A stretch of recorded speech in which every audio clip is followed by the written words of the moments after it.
Hello everyone, Caitlin here from Story Speak Enterprises. I just wanted to share a little bit about why I'm looking for beta testers and what that will help me do if you decide to become one. So that's the whole intention of Story Speak Enterprises and the Legacy Brand Leader curriculum, is to help business owners advocate for themselves in business. And so I'm becoming really transparent about the processes I use to create everything and to launch it and even to price it.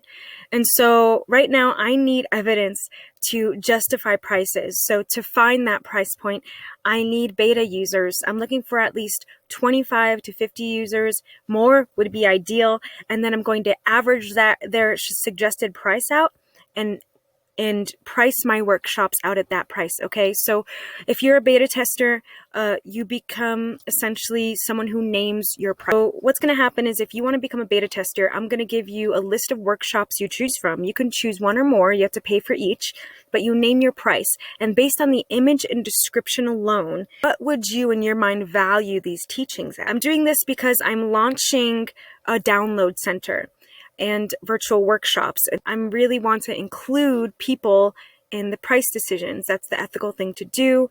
So I need beta testers, again, 25 to 50, but the more so it's a great opportunity for any business owner who takes serious advocating for themselves in business. So I look forward to getting your feedback, and let me know if you have any questions. I'll be glad to respond in a DM or in a comment.